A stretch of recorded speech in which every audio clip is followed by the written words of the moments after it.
안녕하세요. 오늘은 연중 6주간 수요일 2월 15일입니다. 마르코복음 8장 22절에서 26절이죠.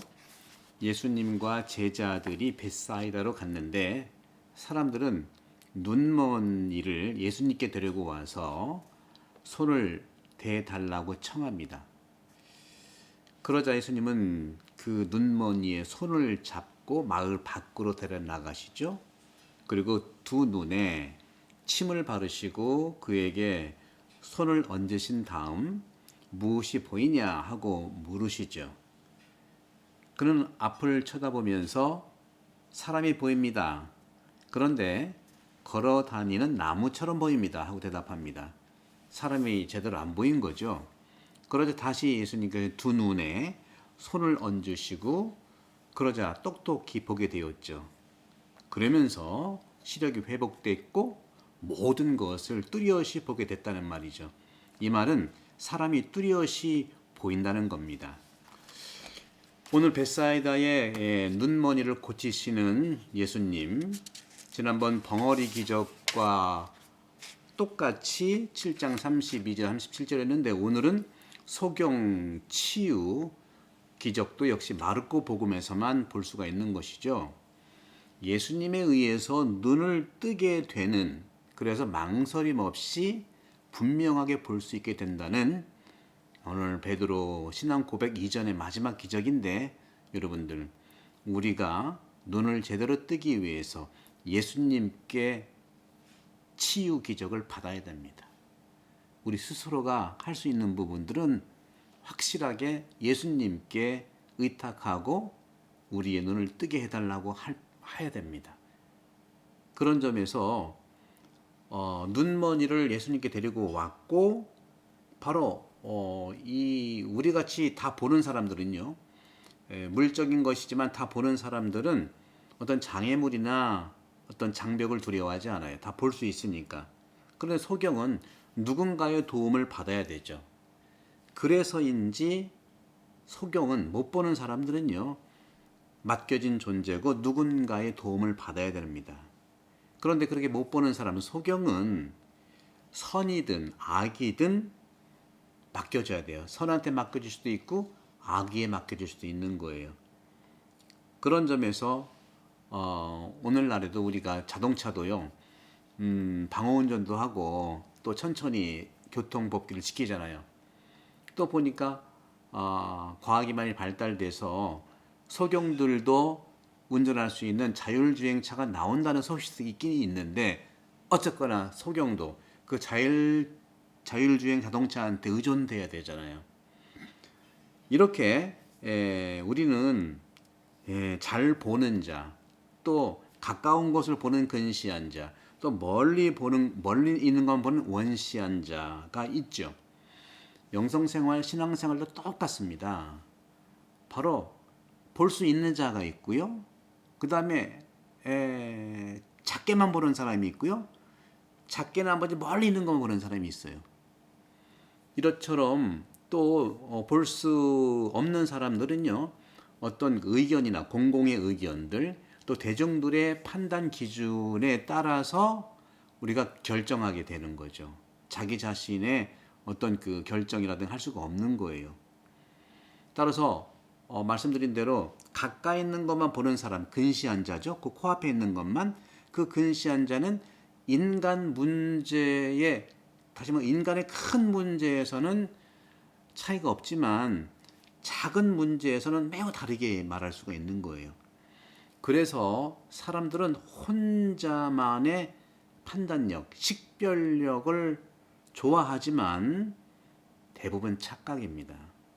자기 자신만이 보기 때문에 그래요. 자기 자신의 의견과 시력은 그거 자기한테 맞는 거지만 규범으로 갔을 때, 공동체로 봤을 때는 조율이 필요한 겁니다. 우리가 자비를 선택하는 데 있어서도 마찬가지예요. 선한 일을 수행하는 데도 마찬가지예요.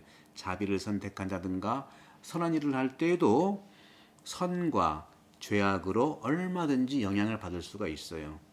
그렇기 때문에 제대로 바라보고 제대로 인식하는 것이 매우 중요합니다. 그것이 바로 성찰이고 식별이고 제가 늘 강조하는 영혼 돌봄을 얘기하는 것이죠. 그런데 재밌는 것은 예수님께서 그 눈먼이를 그 자리가 아니라 손을 잡고 마을 밖으로 데려가 나가는 거예요. 왜 그럴까요? 마을 밖으로 데려가는 이유가 무엇일까요? 아마도 이렇게 불쌍하고 가난한 이 소경이 군중들에 의해서 함부로 자기식으로 도와준다고 하는 측면들이 굉장히 많아서 그래요. 저도 경험을 해보면은 정말 우리 한국 분들이 마음이 따뜻하기 때문에 아픈 분들 또 혼자 사는 독거노인들이 있으시면 대부분은 가서 도와주기도 하고 하는데 우리 옛말에 병 주고 약 준다는 말이 있지 않습니까? 안타까워서 그런지 먹을 것을 갖다 주면 저도 또 잔소리하는 거예요. 어서 일어나야지. 먹기만 하면 뭐 할 거야. 저도 그런 경험을 많이 해봐요. 제가 병자용성체 가보면 친구들이 도와주는 건 참 감사한데 꼭 한마디씩을 한다는 거. 그게 마음이 굉장히 아프다고 하더라고요. 아프지 않은 사람들은요. 아픈 사람에 대한 직접적인 이해가 참 필요한데 그게 쉽지 않은 것 같아요. 그런 점에서 사람들은 혼자만의 생각, 혼자만의 식별력, 혼자만의 판단력을 좋아하지만 대부분 이것은 착각일 수가 있다는 말씀을 드리고 싶은 거예요. 그래서 우리는 항상 물어봐야 돼요. 상대방한테. 내 의견을 제시하지만 실행은 상대방의 뜻대로라는 것이 하느님의 방식, 예수님의 방식입니다. 우리가 자비를 선택하는 것도 마찬가지로 말씀드렸죠. 그래서 그분께서는 눈머니를 손을 잡고 밖으로 나가셔서 그동안 군중에 의해서 함부로 다뤄졌던 자기식으로 사랑했던 자기식으로 도와줬던 그 소경 어떤 의미에서 그분의 소경의 뜻대로 해야 되는데 건강한 사람의 뜻대로 도움을 받았기 때문에 병 주고 약 주는 경우가 있었기 때문에 이것을 우리는 어떻게 보면 내팽겨졌다는 말로 표현할 수 있고 그래서 예수님께서 한적하는 거 따로 나가시는 거죠. 초대하는 거예요. 그 사람의 환경을 만들어 주는 것이죠. 따라서 모두 소경을 자기식으로 대했다면 예수님은 소경의 방식으로 고요한 것에 가셔서 질문을 많이 하실 겁니다. 어떻게 할까요? 이렇게 할까요? 그것은 이제 오늘 복음에 없지만 질문을 하지 않고 자기식으로 하는 것은 참으로 위험합니다. 그것이 아무리 사랑이고 도와주는 봉사를 하더라도 자기식으로의 그런 방법이 결국 완벽한 건 아니거든요. 그리고 가만히 더 보게 되면 그 길들이 있는 거예요. 그래서 우리는 이렇게 색안경을 쓰고 도와줄 수 있는 부분들이 있다는 것이죠. 주님은 오직 우리 마음을 비추어 주시고 질문해 주시고 그 사람이 원하는 대로 할 수 있는 만큼 하는 거예요. 그러자 오늘 예수님께서 다시 치유를 해주니까 사람들이 보였어요. 그래서 점차 이 사람은 시력이 한 번에 나아진 것이 아니라 처음에는 나무처럼 보였다가 그 다음에 치유해 주니까 사람이 다 보인 거예요. 영적 시력도 같은 겁니다. 영적 시력, 즉 영성생활에서도 서두르지 않고 점차 획득하는 것을 발견해야 돼요. 한 번에 우리가 완벽할 수가 없어요. 운동도 똑같아요. 저 테니스를 좋아하지만 오래 몇 년 한다고 금방 확 올라가는 게 아니거든요. 아 이거 그만둬버릴까 왜 안 늘어 할 때 한 단계 올라가요.